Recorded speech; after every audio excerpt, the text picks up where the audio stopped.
கனிமொழி எப்படி மேலங்கில மதுவிலக்கு குச்ச நீ வேன்ல இருந்து பிரச்சாரத்து மேலங்கிலும் குச்ச இப்படி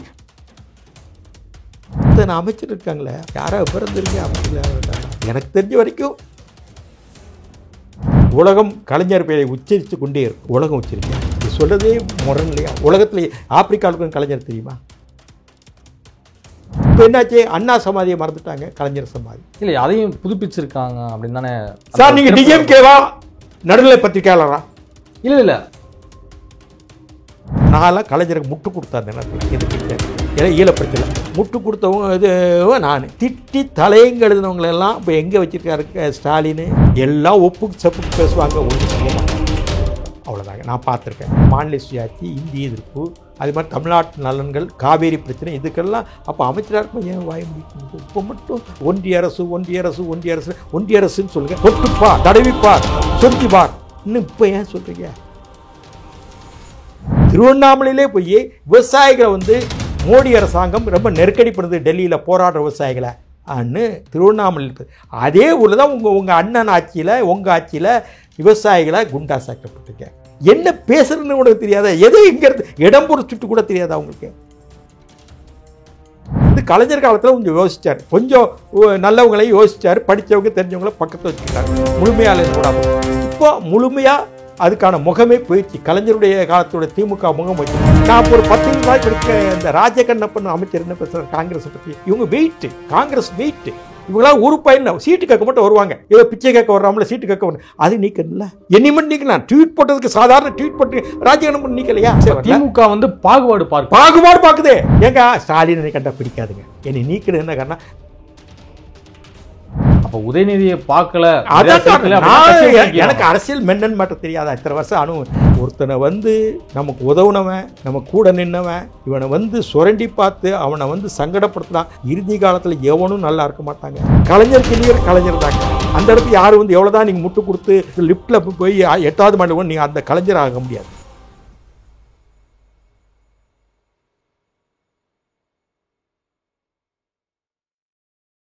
கல்வி கடன் சொல்லியிருக்காங்க, தீர்ப்பாங்கலாம் தெரியல. பிறகு இந்த ஸ்டாலின் பையனா இப்போ மினிஸ்டர் இருக்கார் இல்லையா, உதயநிதி ஸ்டாலின், அவர் எல்லாம் கடன் வாங்குங்கள், நம்ம தலைவர் தான் ஆட்சிக்கு வராரு, வந்த உடனே கையெழுத்து போட்டுவார், 5 பவுன் தங்கத்துக்கு கடன் வாங்கலாம். கடனை நாங்கள் எத்தனை பேர் தள்ளுபடி பண்ணியிருக்கீங்க? நீங்கள் தானே சொன்னீங்க. மேலங்கிலும் குச்சி கனிமொழி எப்படி மேலங்கில மதுவிலக்கு குச்ச நீ வேன்ல இருந்து பிரச்சாரத்து மேலங்கிலும் குச்சி இப்படி நீ வாங்க கொண்டே சொன்னீங்களே, அது நிறுத்துறீங்களா? சரி, பாவம் அரசு ஊழியர்கள், அவன் பென்ஷனை வச்சு தான் பழைக்கணும். பல மாநிலங்கள் பழைய பென்ஷன் திட்டம் வந்துச்சு இல்லையா? இங்கே நீங்கள் உறுதி கொடுத்தது தானே. சரி, இந்த பட்ஜெட் போடுறதுக்கு முன்னாடி என்ன சொன்னீங்க? நல்ல முடிவு வரும் நாங்கள். பட்ஜெட்டில் அறிவிக்கப்படவில்லையே பழைய பென்ஷனை. எல்லாம் பம்பாத்து ஏமாத்து வேலை. எதுங்க தீர்த்துருக்காங்கன்னு தீர்த்ததை சொல்லுங்கள். பிஜேபிக்காரங்க நான் ஆதரவு கொடுக்கல, பிஜேபிக்காரங்க பணம் கொடுக்காங்க. மத்தியில் ஒரு ஆட்சி இருக்குது, அது பிஜேபி ஆட்சி, மத்திய அரசு ஆட்சி கொடுத்தா அந்த பணத்துலேருந்து நீங்கள் இங்கே திட்டங்களை திட்டுறீங்க. அந்த திட்டங்களில் எல்லாம் உங்கள் பேர் வச்சுக்கிறீங்க, அவங்க ஹிந்தி பேரை நீங்கள் ஹிந்தி பேரை நீங்கள் எதுக்கிறது தப்பு இல்லை, அது அந்த விஷயத்தை நீங்கள் செய்யுங்க, அது உங்கள் உரிமை. ஆனால் பட்ஜெட்டு மத்திய அரசுலேருந்து வர தொகுப்பு நிதியில் வர்றது ஒரு ஸ்கீமில் வருது, அந்த ஸ்கீமை நீங்கள் ஸ்டிக்கர் விட்டுக்கிட்டா என்ன நியாயம் இருக்குது? உங்கள்கிட்ட நேர்மை என்ன இருக்கு? ஏன் இவ்வளவு கடன் வாங்கணும்? முதல் மாநிலமாக இந்திய தமிழ்நாடு கடன் வாங்கின மாநிலமாக இருக்கணும். என்ன நீங்கள் வெற்றி பெற்றீங்க? என்ன மாடலு? என்ன திராவிட மாடல? என்ன விடியல் அரசு? இல்லை கேட்குறேன், உங்கூட யாராவது விவரம் தெரிஞ்சா? இல்லை நான் சொல்கிறேன், இத்தனை அமைச்சர் இருக்காங்களே, யாராவது விவரம் தெரிஞ்ச அமைச்சர்கள் யாராவது இருக்காங்களா? எனக்கு தெரிஞ்ச வரைக்கும் தங்கந்தன் அரசு ஓரளவு பெட்டர். இந்த தியாகராஜன் இருந்தார், அவருக்கு எதுவும் இங்கிலீஷ் பேசுகிறது. வேறு ஏதாவது அமைச்சர்களுக்கு காவேரி பிரச்சனை அந்தந்த துறை பிரச்சனையாக பேச தெரியுமா? தமிழ்நாட்டில் ஒரு காலத்துக்கு காமராஜர் காலத்திலேருந்து கூட அந்த அமைச்சர்களுக்கு அந்த துறை A to Z தெரியும். அது படிப்படியாக ஒரு அண்ணா காலமும் யோசித்து தான் அமைச்சரை போட்டார். யார் நிறைவாக பண்ணுவாங்க? சேம் மாதவன்லாம் அவ்வளோ சட்டத்தை தெரிஞ்சவர், வழக்கறிஞர் இருந்தவர், சட்டமன்றத்தை கேள்வி எழுப்பினவர் எதிர்க்கட்சியாக இருக்கும்போது திமுக. அப்படிப்பட்ட ஆட்களை தான் கொண்டு வந்தார் அமைச்சரவையில். அது படிப்படியாக கலைஞர் காலத்து பிறகு யாருக்கோ ஒன்று கொடுக்கணும்னு சொல்லி தனக்கு அடிமைகளை ஆக்கணும்னு சொல்லி விவரம் தெரியாத ஃபைலில் கையெழுத்து இப்போ சரியாகவே போட தெரியாதவங்கெல்லாம் இன்றைக்கி அமைச்சர்களாக இருக்காங்க. பிறகு தமிழ்நாடு எப்படி இருக்கும்? நான் சொல்கிறேங்க, ஒரு துறை அமைச்சர் எடுத்துக்கோங்க, ஏதாவது ஒரு துறை. இப்போ ஒரு வனத்துறைன்னு எடுத்துவோங்கண்ணா, மேற்கு தொடர்ச்சி மலை, கிழக்கு தொடர்ச்சி மலை, அவரே வர சொல்லுங்க, நானும் பேசுகிறேன். இல்லை சுற்றுப்புற சூழல் அமைச்சராக இருந்தாலும் பரவாயில்ல, இதை பேச சொல்லுங்கள். கிழக்கு தொடர்ச்சி மலைன்னு ஒன்று இருக்கா அப்படின்னு கேட்பாங்க. இதுதாங்க தமிழ்நாடு. நீங்கள் விடியல் அரசு இப்படி அரசியல் ஆகிப்போச்சு. விவரம் தெரிஞ்சவங்கள காசுக்கு ஓட்டு கொடுத்தா போது ஜெயிச்சுட்டு வந்துடலாம். பிறகு அது வியாபாரம் 5 வருஷம். இப்போ கார்பரேஷனில் ஒரு கடை எடுக்கிறீங்க, அதுக்கு லீஸுக்கு பணம் தீர்வை கட்டணும், கார்பரேஷனுக்கு வரி கட்டணும், 5 வருஷம் பீரியடு போட்டிருப்பாங்க. அப்படித்தானே இந்த அமைச்சரவை இருக்கு. ஒரு கடை வியாபாரம் நடத்துகிறாங்க இல்லையா, கார்பரேஷன் கடை எடுத்து அப்புறம் 5 வருஷம் பிறகு காலி பண்ணணும். ஒருவேளை கார்பரேஷன் ஒப்புக்கிட்டால் தொடர்ந்து அந்த கடையை நடத்தலாம், கார்பரேஷன் ஒப்புக்கிட்ட கடையை காலி பண்ணணும். அது மாதிரி ஒரு 5 வருஷம் பவர் காசு கொடுத்து ஓட்டு வாங்குறீங்க, ஜெயிக்கிறீங்க. வெள்ளையும் சொல்லியமாக ஒரு வேஷ்டியை அது ஒரு செலவு டெய்லி வச்சுக்கிறீங்க. சட்டமன்றத்துக்கு போகிறீங்க, சட்டமன்றத்தில் நீங்கள் என்ன ஏதாவது உங்களுடைய விவாதங்கள் ஏதாவது இருக்கா உங்கள் விவாதங்கள்? நான் இன்னொன்று சொல்கிறேங்க, அது அந்த காலத்தில் எந்த காலத்துலேருந்து காங்கிரஸ் காலத்துலேருந்து இன்றைக்கு வரைக்கும் பார்லிமெண்ட்டில் ரொம்ப ஹீரோ ஒர்ஷிப் கிடையாது. புகழ் பாடுறதெல்லாம் நாடாளுமன்றம் நடக்காமல் முடக்கியிருக்கலாம், காங்கிரஸோ பாரதிய ஜனதா முடக்கியிருக்கலாம். ஆனால் புகழ் பாடுறது விஷயம் நாடாளுமன்றத்தை நீங்கள் பார்த்துருக்கீங்க, கவனிச்சிருக்கீங்களா? தமிழக சட்டமன்றத்தில் எப்படி புகழ் பாடுறாங்க ஒரு 40-50 வருஷமாக. இந்திரன் சந்திரன் ஒன்றுமே இல்லை, பெரிய ஆளாக பேச ஆரம்பிச்சிட்டாங்கல்ல. இப்போ யாருங்க திமுகவை ஆரம்பித்தது? யாருங்க? அண்ணா தானேங்க. ஸ்டாலின் ஒரு ட்வீட் நேற்று போட்டிருக்காருங்க, பாருங்கள். MK ஸ்டாலின், கலைஞர் எனும் உலகத்தால் நாம் சுற்றுகிறோம், தமிழ்நாடு சுற்றுகிறது. கலைஞர் உலக ஆழ்வார், உலகம் கலைஞர் பெயரை உச்சரித்து கொண்டே இருக்கும். உலகம் உச்சரிக்கா? இப்படி சொல்கிறதே முரண் இல்லையா? உலகத்தில் ஆப்பிரிக்காவுக்கு கலைஞர் தெரியுமா? தமிழ்நாடு சொன்னோட ஒத்துக்கலாம். அப்புறம் அண்ணாவை நீங்கள் மறந்துட்டீங்களா? அண்ணா இல்லாமல் கலைஞரே. இப்போ என்னாச்சு? அண்ணா சமாதியை மறந்துட்டாங்க, கலைஞர் சமாதி. இல்லை, அதையும் புதுப்பிச்சிருக்காங்க அப்படின்னு தானே சார். நீங்கள் டிஎம்கேவா நடுநிலை பத்திரிகையாளரா? இல்லை, அதான் இல்லை. அண்ணா எங்க என்ன புதுப்பிச்சிருக்காங்க? நீங்கள் முட்டு கொடுக்கீங்களா? இல்லை, அப்படி முட்டு கொடுத்தாவே பேட்டி நிப்பாட்டிக்கிடும். எனக்கு தெரியாதா? அந்த அந்த இடத்துல ஒரு வீட்டில் இந்த ரூம்பை வெள்ளை அடிக்கும் போது அந்த ரூம்பை வெள்ளை அடிக்க தான் தருவாங்க. இந்த ரூம்பை சிங்காரம் பண்ணி அலங்காரப்படுத்துவீங்க, இன்டீரியர் டெக்கரேஷன் பண்ணும்போது சரி வீடெல்லாம் வெள்ளை அடிப்போம் அண்ணன் அடிப்பீங்க. இல்லை, அந்த அழைப்புதல போட்டிருந்ததா உங்களுக்கு நான் சொல்லுவேன். இல்லை சார், அண்ணா சமாதியை மறந்துட்டாங்க சார். என்னன்னா நீங்கள் முதல்ல என்கிட்ட கேள்வி நல்ல நண்பருங்க, நான் சும்மா இருக்கேன். நான் வாக் அவுட் பண்ணியிருப்பேன், கடுமையாக உங்கள் வார்த்தை பிரயோகம் பண்ணியிருப்பேன். அண்ணாவை மறந்து டெய்லி சப்ளாக்கட்டை போய் முரசொலியை படையல் வச்சு பண்ணாங்களே, எதாங்க சுயமரியாதை? அண்ணாவை மறந்துட்டாங்க. யார் பாக்கெட்டில் அண்ணா படம் இருக்கா? சரி, இன்னும் உங்கள் கலைஞர், நான் கலைஞருக்கு தெரிஞ்சேன், கலைஞர் படம் வச்சுருக்காங்களா திமுகக்காரங்க? கலைஞர் இல்லாமல், அண்ணாவும் கலைஞர் இல்லாமல் திமுக இல்லை. இப்போ யார் படத்தை வச்சுருக்காங்க? உதயநிதி எப்போ திமுகவுக்கு வந்தார், எப்போ சேர்ந்தார்? கலைஞராவது படிப்படியாக கொண்டு வந்தாங்க 40 வருஷம். இப்போது இதுதாங்க நிலைமைங்க. அண்ணாவை மறந்துட்டாங்க. இப்போ கலைஞர் சுற்றி தான் உலகமே இருக்குன்னு உலகத்துக்கு கலைஞருக்கு தெரியுமா? இந்தியாவில் இருக்கவங்களுக்கு தெரியும், இலங்கையில் இருக்கவங்க தெரியும், மலேசியாவில் இருக்கவங்க, சிங்கப்பூரில் இருக்க தமிழர்கள் இருக்க பகுதியில் தெரியும். இப்போ ஈழத்தமிழர் எதிர்வினையாற்றினாங்க கலைஞர் மேலே. நான் தான் டெஸ்டோவை நடத்தி எனக்கே கண்டனங்கள் தெரிவித்தாங்க. பிறகு உலகமே கலைஞரை சொல்லுதுன்னு ஒரு டிவி போட்டால் ஒரு முதலமைச்சர் இப்படி போடலாமா? கவனம் போட வேண்டாம் வார்த்தைகள். யார் போடுறாங்க இதை?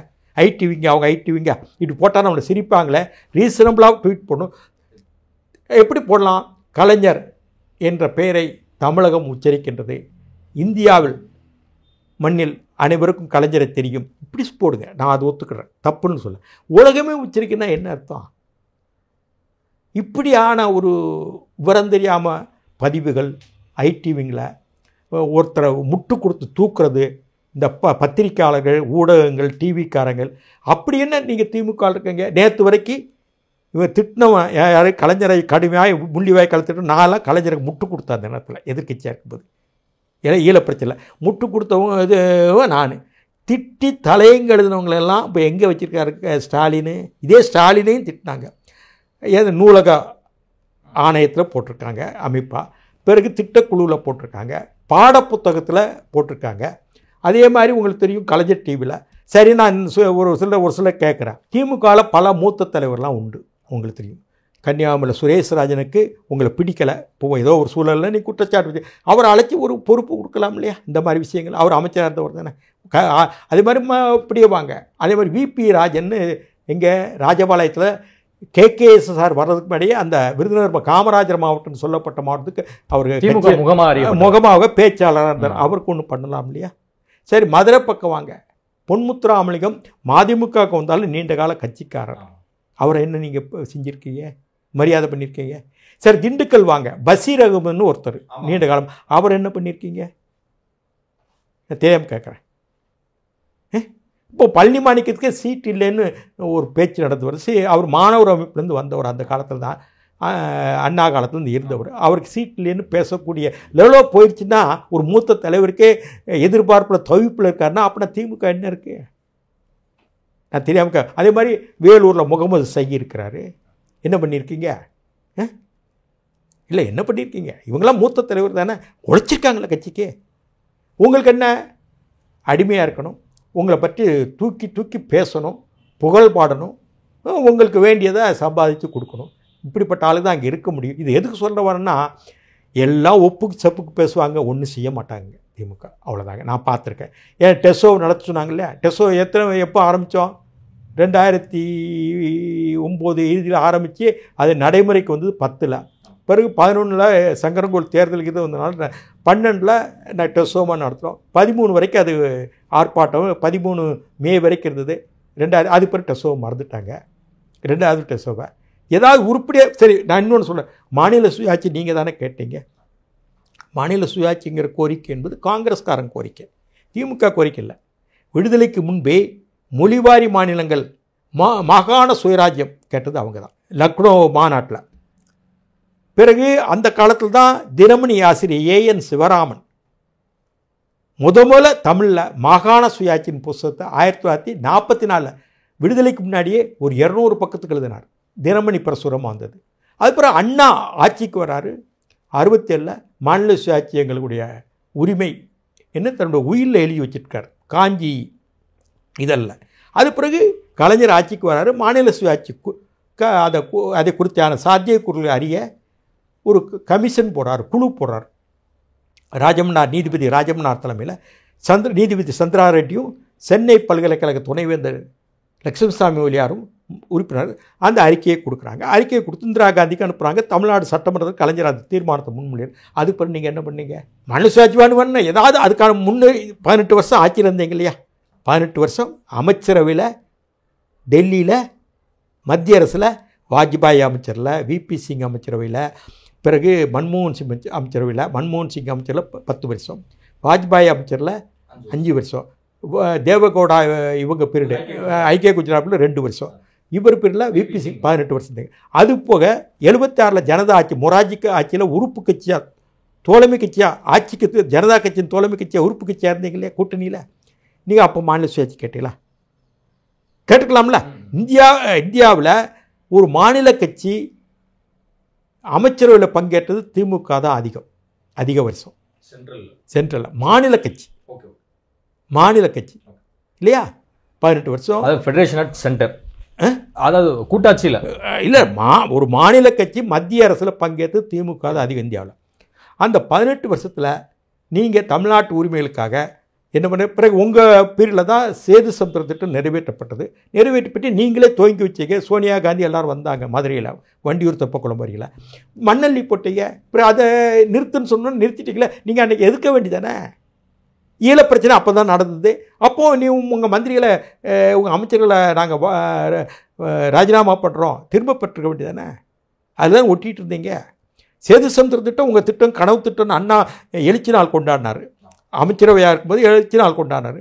அந்த திட்டம் மதிமுக வைகோ நடத்தின அண்ணா பிறந்தநாள் விழாவில் 98ல் நான் முன்னிருந்து அந்த விழாவை நடத்த கடற்கரையில் வாஜ்பாய் அதை நடைமுறைப்படுத்துவேன்னு சொல்லி யஸ்வந்த் சிங்கா பட்ஜெட்லேயே நிதி ஒதுக்கினார். பிஜேபியில் அறிவிக்கப்பட்ட திட்டம்.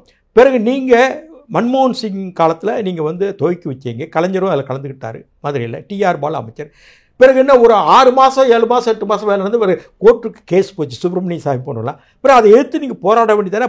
போராடினாலும் அதுக்கான சாத்தியக்கூறுகள்லாம் அடுத்த கட்டத்து அப்படியே விட்டுட்டீங்களே. என்ன உரிமைக்காக நீங்கள் இன்னும் உரிமைக்காக போராடணும்னு சொல்லுங்கள். இன்னும் உரிமைக்காக நான் இன்னொன்று சொல்கிறேங்க, ஹிந்தி எதிர்ப்புக்காக நீங்கள் இருந்தீங்க இல்லையா அமைச்சர்கள்? அப்போ நீங்களே ஒரு கேரண்டியை வாங்கியிருக்கலாம் இல்லையா? இந்தி எங்கேயும் திணிக்க மாட்டோம், ஆனால் ஒரு நிரந்தர உத்தரவாதத்தை வாங்கியிருக்கலாம் இல்லையா? இப்போ இடைக்கால உத்தரவாதமாக தானே அது நிரந்தர உத்தரவாதம். நேரு கொடுத்தது வந்து கேரண்டி வந்து நிரந்தரமானது இல்லை இல்லையா?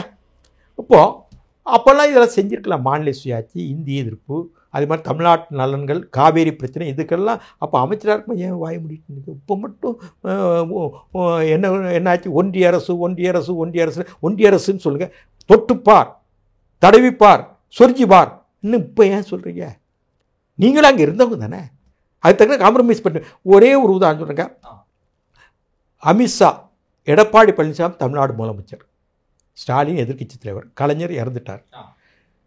அமித்ஷா வந்து இந்தி திணிக்க போகிறாரு, இந்தி பேசாத மாநிலங்கள்னு ஒரு சர்ச்சை வந்தது அந்த கட்டத்தில். இப்போ இல்லை, இவர் ஆட்சிக்கு வர்றதுக்கு மேடம். அப்போது அதிமுக அரசாங்கம் இங்கே அரசு இங்கே அப்போது என்னாச்சுன்னா பந்த் அறிவிச்சிட்டாங்க. அமித்ஷா வந்து இந்தி திணிக்கிறாரு, தமிழ்நாட்டில் வந்து வேலை நிறுத்தம் அன்னும் அறிவிச்சாங்க ஞாபகம் இருக்கா? அன்றைக்கி அறிவித்த காலையில் அறிவிப்பு வந்து அறிவித்தாங்க. அன்றைக்கி மறுநாள் பந்து. அன்றைக்கி முதல் நாள் காலையில் யார், புரோஹித், பழைய கவர்னர், இப்போ பஞ்சாப் போயிட்டு அவர் உடனே ஸ்டாலின் அழைக்கிறார், எதிர்க்கட்சி தலைவராக இருக்கிற ஸ்டாலினை. ராஜ்பவனுக்கு போனாங்க. 10-15 நிமிஷம் 20 நிமிஷம் அங்கே ராஜ்பவனில் பேசுகிறாங்க. நேராக அறிவாலயத்துக்கு வர்றாங்க. நாளைக்கு இந்திய எதிர்ப்புக்காக நாங்கள் நடத்துகின்ற வேலை நிறுத்தம் பந்தை கைவிட்டுட்டோம் அன்னு சொன்னாங்களே. ஏன் கைவிட்டீங்க? உத்தரவாதம் வாங்கினீங்களா? என்ன நடந்தது? என்ன அந்த விவரம் சொன்னீங்க. ஒரே வார்த்தை, நீங்கள் வேறு தீரமாக அந்த பந்தை நடத்தியே தீர்வுன்னு நீங்கள் அறிக்கையெல்லாம் விட்டீங்க. முரசொல்ல பக்கம் பக்கமாக செய்திகள் வந்தது. கவர்னர் பார்த்து ராஜ்பவன் போயிட்டு வந்து 4 மணிக்கு போகிறீங்க, ராஜ்பவன் 5 மணிக்கு போகிறீங்க, 6-6:30 மணிக்கு அறிவாலயம் வரீங்க மாலை பொழுதில். அந்த பந்தை நாங்கள் கைவிட்டோம், இந்திய எதிர்ப்பு அந்த நாளைக்கு நடக்கின்ற அந்த வேலை நிறுத்தம் போராட்டத்தை கைவிட்டோம்னா அதில் என்ன நடந்தது? அது விவரமான அறிக்கை கொடுத்தீங்களா? எங்ககிட்ட கவர்னர் இது சொன்னார். மத்திய சர்க்கார்லேருந்து இது சொல்லி கவர்னர் எங்கிட்ட பேசினார். நாங்கள் இதை கருத்தை சொன்னோம். இந்த சூழ்நிலையில் கொஞ்ச நாள் வெயிட் பண்ணுங்கள், இல்லை நாங்கள் திணிக்க மாட்டோம், இந்த அதெல்லாம் இருக்காது அண்ணா அவங்க ஒரு தகவல் சொன்னாங்க. அதனால் நாங்கள் நிற்கிறோன்னு அதோட அறிக்கை விட்டீங்களா? ஒரு டிவியில் பேட்டி கொடுத்தீங்க, கைவிடப்பட்டதுன்னு சொல்லி. என்ன காரணத்துக்காக கைவிட்டீங்க? கவர்னர்கிட்ட என்ன பேசுனீங்க? அப்புறம் அப்படி தூரம் பயப்படுறீங்களே, பயப்படுன்னு சொல்ல. ஏன் அங்கே போய் என்ன நடந்தது? அந்த உங்களுக்கும் கவர்னருக்கும் என்ன பேச்சுவார்த்தை நடந்தது? இது வரைக்கும் வெளியே தெரியாதுல்ல. நீங்களா தொட்டு பாருங்கள், சினிங்கி பாருங்கள், தொட்டு பாருங்கன்னு என்ன செய்ய போறீங்க? ஏதோ இந்த போதைப்பொருள் கடத்தலில் செய்யுங்க, அவங்கள தொட்டு பாருங்கள். தமிழ்நாடு மாநிலம் தானே, நீங்கள் தானே போதைப்பொருளை தடுப்புன்னீங்க. தேர்தல் அறிக்கையில் 2018 தேர்தல் அறிக்கையில் 19 தான் தேர்தல் நடந்தது. 2019 நாடாளுமன்ற தேர்தல் அறிக்கையில் சொன்னதெல்லாம் உங்கள் 39 எம்பி சங்கவி பேசியிருக்காங்களா? அந்த தேர்தல் அறிக்கையாக உங்கள் எம்பிஸாவது ஒரு சிலர் படிச்சிருப்பாங்களா? ஆங்கிலம் தமிழில் போடுறீங்களா? எனக்கே தெரியும், ஆங்கிலம் தமிழில் போடுவாங்க. அது வாங்கி ஒவ்வொரு எம்பி 39 பேர் உங்கள் கூட்டணியில் ஜெயிச்சு போனாங்களே, அவங்க கையிலேயே அதை வச்சு இன்றைக்கி இதை பேசணும், நாளைக்கு இந்த உறுதிமொழி பேசணும், நம்ம தமிழ்நாட்டு மக்கள்கிட்ட ஓட்டு வாங்கிட்டு வந்துட்டோம், தேர்தல் அறிக்கையில் உறுதி கொடுத்துருக்குறோம், நம்ம இதை பேசுவோன்னு யாராவது பேசியிருக்காங்களா? அதான பைபிளே, அதான குரான், அதான கீதை. அந்த தேர்தல் அறிக்கை யாராவது எம்பிஸ்க்கு கையில் வச்சுருக்காங்களா? கையில் வச்சுக்க. பார்லிமெண்ட்டு போகும்போது கான்ஸ்டியூஷன், தேர்தல் அறிக்கை இதெல்லாம் கையில் வச்சுட்டு தானே ஹவுஸுக்கு போனோம். நான் பல எம்பிஸ் பார்த்துருக்குறேன். என்ஜி ரங்கான்னு போவார். என்ஜி ரங்கா குறிப்பில் அது ஒரு கான்ஸ்டியூஷன் புக்கை வச்சுக்கிட்டு தான் ஒரு பேக், என்கிட்டே அந்த பேக், அவரை பார்த்தா ஒரு பேக் வச்சு அந்த மாதிரி போகணும். யாரும் எம்பிக்கு தகுதி இல்லாத ஆட்கள்லாம் போய் உட்காந்துக்கிட்டாங்களே, அதான் அங்கே விதியே தமிழ் சார். நீங்கள் சொன்னது ஏதாவது செஞ்சுருக்கீங்களா? சொன்னதை செய்வோம், சொல்லாதையும் செய்வோம். அன்றைக்கி ஒன்றுமே செய்யலையே. இப்போ என்னத்தை நீங்கள் செய்ய போகிறீங்க? ஏதோ காசு கொடுக்குறீங்க, எம்எல்ஏ ஜெயிக்கிறாங்க, ஏதோ ஒரு ஐடி விங்கு அந்த விங்குன்னு சொல்கிறீங்க. உங்கள் பிள்ளைகள், உங்களுடைய பிள்ளைகளை கொண்டு வந்து எம்எல்ஏவை நிப்பாட்டுறாங்க. நான் நிப்பாட்டுறது தான் எம்எல்ஏ, நான் நிப்பாட்டுறது தான் எம்பி அன்னு நீங்கள் அந்த ஜனங்களும் ஸ்டாலின் பையன் வந்திருக்காரு, ஸ்டாலின் வந்திருக்காரு அன்னு அந்த ஒரு எழுச்சியோ அந்த சிந்தனையோ மக்களுக்கும் இல்லை, விழிப்புணர்வோ இல்லை. ஏதோ ஓட்டு வாங்குகிறாங்க காசுக்கு, பண்டமாற்ற முறை, இங்கே ஜெயிச்சு வராங்க.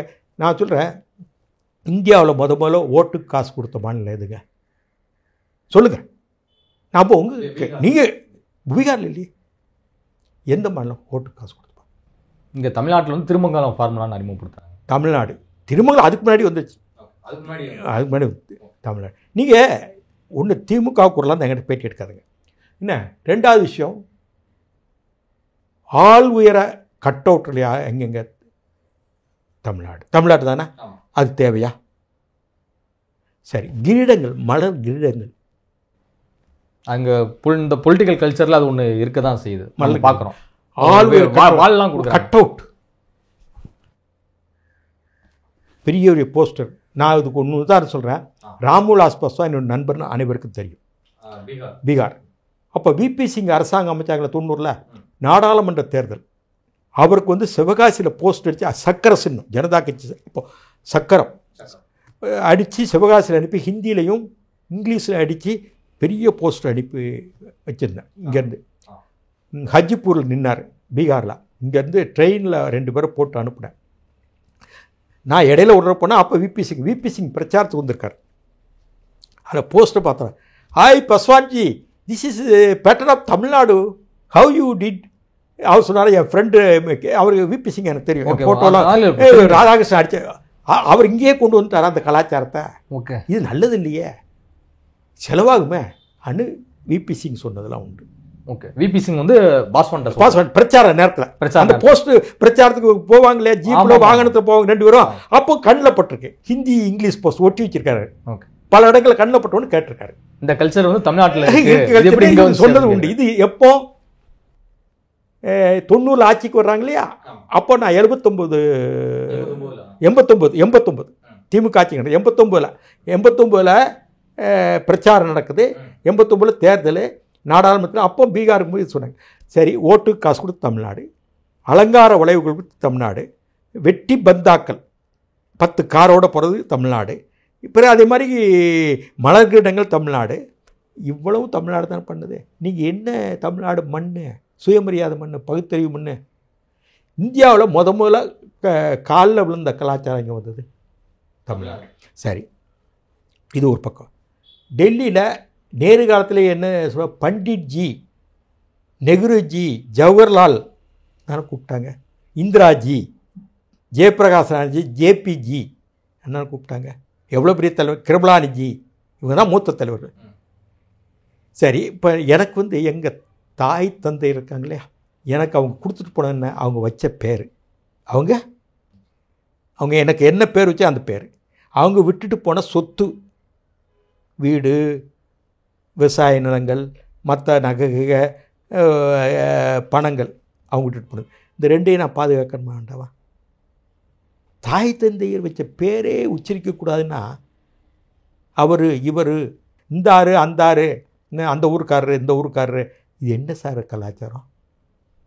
பேர் சொல்லல தப்பு இருக்குது, வரலாற்று பேர் தான் இருக்கும். எனக்குன்னு KS Radhakrishnan, KS Radhakrishnan KSR சொல்லிட்டு போங்க. இப்போ நான் என்ன சொல்கிறது, ஒரு உதாரணம் சொல்கிறேன். நான் என்ன சொல்கிறேன், மாண்புமிகு தமிழக முதல்வர் எம்ஜிஆர் அவர்களே, அண்ணா என்ன தப்பு இருக்குது? மாண்புமிகு தமிழக முதல்வர் கலைஞர் கருணாநிதி அவர்களே, என்ன தப்பு இருக்குது? ஏன் நீங்கள் ஒரு பகட்டா பம்மாத்து வேலை பார்க்குறீங்க? இது இன்சல்ட்டா? பேர் சொல்கிறது மாண்புமிகுன்னு சொல்கிறீங்க, மதிப்புக்குரியன்னு சொல்கிறீங்க, கலைஞர் கருணாநிதின்னு சொல்கிறீங்க, என்ன தப்பு இருக்குது? நான் சொல்கிறது வழங்க புரியுது. அது அவங்க அப்பா வச்ச பேர் தானே. இப்படி பம்மாத்து ஒரு பொய்யா நம்ம நடந்துக்கிட்டாங்க. நமக்கு நாமே ஒரு ரவுண்டை போட்டு இப்படித்தான் இருக்குன்னு நடந்துக்கிறோம். அதை மக்கள் நம்புகிறாங்க. இந்த அரசியலில் என்னத்தை பேசுகிறது, என்ன சொல்கிறது, என்ன நியாயம் சொல்ல சொல்லுங்கள். சாந்தனுக்கு இப்போ இவ்வளோ நாள் கழித்து இப்போ போக முடிஞ்ச கூட சேர்ந்துட்டார். என்ன செய்ய, இதான் நடக்கும். ஒன்றும் நடக்காதுங்க. தேர்தலில் 5 வருஷத்துக்கு கூட வருவாங்க. ஒரு தேர்தலைக்கு குழுன்னு ஒரு முருகன்னு போகிறேன். நான் ஒன்று சொல்கிறேன், திருவண்ணாமலையில் போய் இந்த தேர்தல் ஐக்கிய குழுன்னு டூர் போயிருக்கு. கனிமொழி திருவண்ணாமலைக்கு போயிருக்கு. அங்கே திருவண்ணாமலை தேர்தல் அறிக்கை கூட்டத்தில் என்ன பேசியிருக்காங்க, டெல்லியில் விவசாயிகளை நசுக்கிறாங்க மோடி அரசாங்கம். சரிம்மா நீ சொல்லு.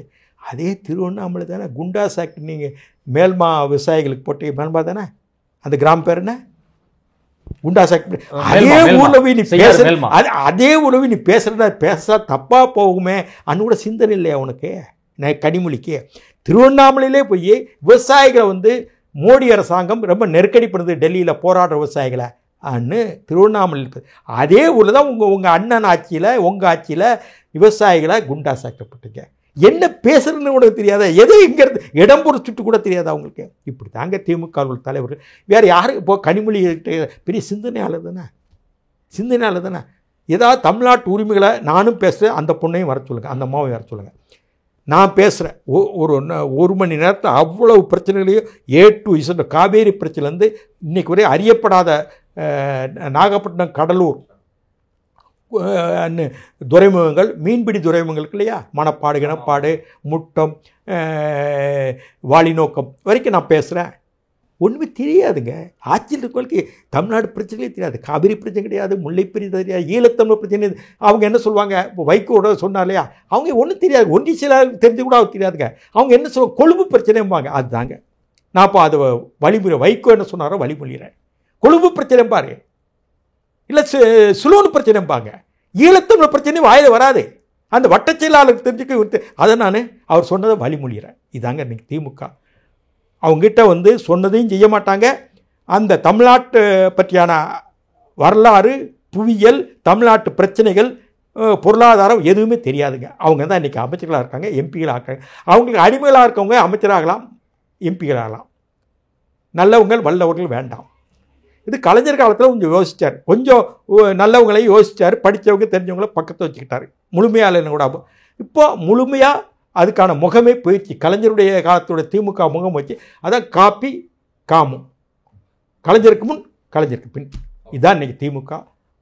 நல்லா அவங்க வாழ்க்கை சிறக்கட்டும், அவங்க குடும்பங்கள் நல்லா இருக்கட்டும், வாழ்த்துவோம். தமிழ்நாடு நல்லா இருக்கட்டும். தமிழ்நாடு மக்கள் ஏதாவதுனா அவங்க வீட்டில் போய் கேளுங்க. எப்படி ஃப்ரெஞ்சு ரெவல்யூஷனில் மேரி அண்டாயினேட்டு போய் கேட்டாங்களோ, கஷ்டம் இல்லை சாப்பிட்றதுக்கு பிரெட் இல்லைன்னு கேட்டாங்களோ, அது மாதிரி சங்கடம் வந்து அவங்ககிட்ட காவேரி பிரச்சனை தண்ணி வரலன்னு போய் கேளுங்க. தமிழ்நாட்டு மக்கள் என்ன செய்ய முடியும்? விதியே விதியே தமிழ் சாதியே, அவ்வளோதான். பாரதி பாட்டு தான் ஞாபகம். ஏற்கனவே நான் உங்கள்கிட்ட ஒரு விஷயத்த கேட்டேன், ஜாபர் சாதிக் அவர்களுடன் இன்னும் திமுக நிர்வாகிகள் வந்து தொடர்பு இருக்காங்களா? அதான் கட்சியை விட்டு நிரந்தரம் நிற்கல. எனக்கு தெரியாது. நான் என்னைய கட்சியிலேருந்து இடைக்காலம் பண்ணியிருக்காங்க, இன்றைக்கு வரைக்கும் நீக்கலையே, நிரந்தரமாக நீக்கலையே. நானும் கடுமையான என்னை நிரந்தரமாக நீக்க. இப்போ சட்டப்பிரகாரம் பார்த்தாலும் திமுக உறுப்பினர். ஓகே, இடைக்கால நீக்கம் தான் பண்ணியிருக்கிறாங்க. இடைக்கால நீக்கிற பரப்புரை என்கிட்ட விளக்கம் கேட்கணும். நான் தலைமை கழக செயலாளர், விளக்கம் கேட்டு நோட்டீஸே வரல. ஒரே ஒரு அறிவிப்பு முரசொலியில் இடைக்காலமாக செய்தி தொடர்பு செயலாளர். நான் செய்தி தொடர்பாளர் அல்ல, செய்தி தொடர்பாளருங்க 10-20 பேர் இருப்பாங்க. நான் செய்தி தொடர்பு செயலாளர், தலைமை கழகத்தின் நிர்வாகி, தலைமை கழக செயலாளர். ஒரு 10-15 இடத்துல நான் இருக்கேன். அந்த கலைஞர் வரிசை வந்தால் 15. அப்போ நான் இது மல்லிகார்ஜுன் கார்கே ட்வீட் போட்டேன். ஆமாம், அந்த ஒரு ஆர்டிகல். ஆமாம், அந்த மல்லிகார்ஜுன் கார்கே ட்வீட் என்ன போட்டேன், இவர் ஒரு மன்மோகன் சிங் தான், ஈழப்பிரச்சனை எப்படி மன்மோகன் சிங் சோனியா பேச்சை கேட்டு அழிச்சாரோ அப்படி தான் இருப்பாருன்னு நான் ட்வீட் போட்டேன். அந்த அந்த மணியான் சுமு அதே போகில் தலப்பா கிளப்பா போட்டு, சீக்கிரம் தலப்பா போட்டேன். அது நீக்கினாங்க. சரி, நீக்கின பிறகு என்ன இடைக்கால நீக்கம் முரசொலியில் அறிவிப்பு பண்ணுறது வந்து, அதுக்கு பிறகு நோட்டீஸ் வரல.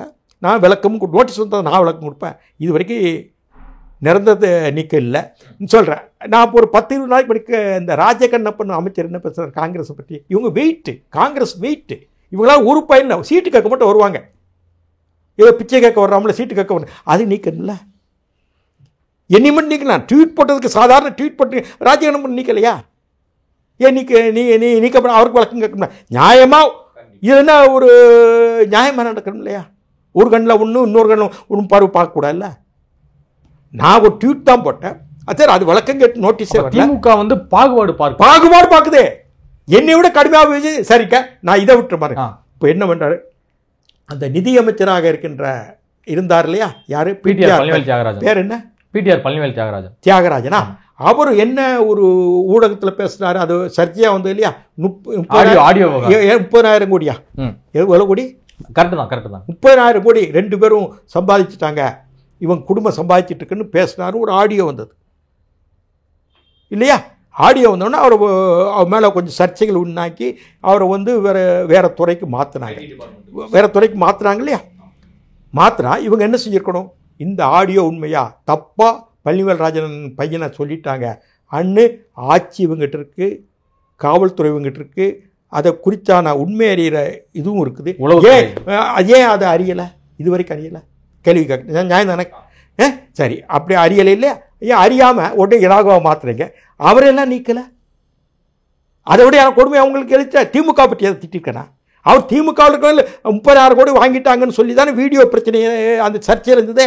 அதை விட நான் மோசமாக அந்த ட்வீட் போட்டேன். சரி, இன்னைக்கு என்ன சொல்கிறாரு, தியாகராஜனா பழனிவேல் திறமையானவர், அவர் நிதித்துறையை நல்லா கையாண்டார். அப்படின்னா ஏன் நீக்கிறீங்க? அவரை மனோ தங்கராஜ் வந்து அந்த ஐடியை சரியாக கவனிக்கலையா? பால்துறை அமைச்சராக இருக்க சரியாக கவனிக்கலையா? ஆமாம், அவர் சரியாக கவனிக்கலைன்னு சொல்லுங்க. அப்படின்னா அவர் தான் ஐடியில் இருந்தார். என்ன வார்த்தைகள் முரண்படுறீங்க? பள்ளிவேல்ராஜனா அந்த சர்ச்சை வந்தவொன்னு தான் நீக்கினீங்க இல்லையா? ஐடியை நல்லா பண்ணுறாரு, ஐடியை சரியாக கொண்டு வரங்கிறதா நீக்கி இந்த துறைக்கு கொண்டு வந்தோம், அந்த துறையிலேருந்து விடுவித்து இந்த துறைக்கு. இது என்னங்க ஏமாத்து வேலை இல்லை? அந்த சர்ச்சை வரும்போது தான் நீக்கினாங்க. சரி, அந்த சர்ச்சை வந்தவுடனே திமுகவுக்கே நல்லது தானே. அவர் தியாகராஜன் பேசுகிறது உண்மையா? வெளிப்படையாக நீங்கள் சொல்லலாம் இல்லை, நாங்கள் பேசவே இல்லைங்க, ஏமாற்றிட்டாங்க, இது போகஸு ஃபேக்ட் நியூஸு அன்னு சொல்கிறதுக்கு ஏன் நீங்கள் தயாரில்லை? அது ஏன் அதை கொடுத்தான ஆய்வுகளோ மேல் நடவடிக்கை எடுக்கலை? அதை விடையா நான் மோசமாக காங்கிரஸ் ட்வீட் போட்டேன். பாகுபாடு ஏங்க ஸ்டாலினை கண்டா பிடிக்காதுங்க, என்னை நீக்கிறது என்ன காரணம்? இந்த யார் அவர் பையனை ஒரு பொறுப்பு கொண்டாலும் நான் போய் பார்க்கலைங்க. தலைமை கழகத்தில் இருக்கிற ஆட்களை நான் ஒருத்தர் தான் போய் பார்க்கலைங்க, மீதி எல்லோரும் பார்த்துட்டாங்க. அதுதாங்க நான் அதுக்காக பார்க்கல இல்லை, எங்கே பார்த்தா வணக்கம் நல்லா இருக்குங்கன்னு கேட்பேன். நான் அப்படி போய் பார்த்து நான் சால்வ் பண்ணேன். காமராஜரை பார்த்துருக்கேன், எம்ஜிஆரை பார்த்துருக்கேன், கலைஞரை பார்த்துருக்கேன், பிரபாகரை பார்த்துருக்கேன், ஜெயலலிதா என்னை கேஎஸ்ஆர் ஒரு 2-3 கட்சியை நானே நிர்மாணித்து அதுக்கான அடிகோல் உள்ள நடத்திருக்கேன். காங்கிரஸ்லேருந்து நெடுமாறனோடு வளர்க்கப்பட்ட போது கவிஞர் கண்ணதாசனோடு வரும்போது காமராஜர் காங்கிரஸ் நிறுவனமே நாங்கள்லாம். அதே மாதிரி மதிமுக வைகோ தயக்கம் இருந்தது, அவர் உடனே உடன்படலை. அதில் மேஜர் ரீசன் பொன்முத்துராமலிங்க நான் தான். அதுக்கு பிறகு பண்ணப்ப செஞ்சி ராமச்சந்திரன் எல்கணேசெல்லாம் வராங்க.